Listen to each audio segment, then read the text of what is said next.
Hello family, இன்றைக்கி பார்த்திபன் கனவு அப்படின்னு கல்கி எழுதின இந்த நாவல் உங்களுக்கு இன்ட்ரடியூஸ் பண்ண போகிறேன்.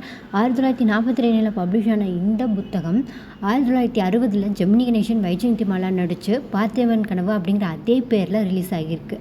இந்த கதை என்னென்னா, ஒரு சோழா கிங், அவரோட பேர் பார்த்திபன்.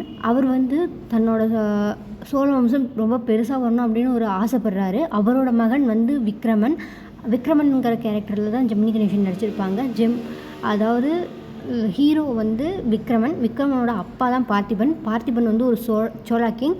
அதே மாதிரி இவங்க கூட போர் செய்கிற பல்லவா கிங்காக தான் யார் வந்திருப்பாங்கன்னா, மூவியில் ரங்காராவ், எஸ்வி ரங்காராவ் வந்திருப்பாங்க. அவங்களோட பொண்ணாக வைஜெயந்திமாலா நடிச்சிருப்பாங்க.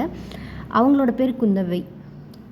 அவங்களுக்கும் ஜெமினி கணேசனுக்கும் எப்படி கல்யாணம் ஆகுது அப்படிங்கிறத தான் அந்த படத்தில் சொல்லியிருப்பாங்க. ஆனால் உண்மையான ஒரு கதைங்கிறது என்னென்னா, எப்படி ஒரு சோழா கிங்குக்கு ஒரு பல்லவா கிங் ஹெல்ப் பண்ணாங்க அப்படிங்கிறது. இது ஃபுல்லாக ஃபிக்ஷனாக இல்லை ஃபுல் ஹிஸ்ட்ரி அப்படிங்கிறது எனக்கு சரியாக தெரியல.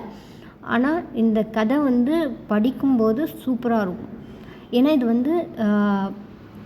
ஆல்ரெடி இந்த சேனலில் ஒரு வீடியோ போட்டிருப்பேன் சிவகாமியின் சபதம் பற்றி. அதில் ஹீரோவாக இருந்த நரசிம்ம பல்லவனோட பொண்ணோட கதை தான் இது.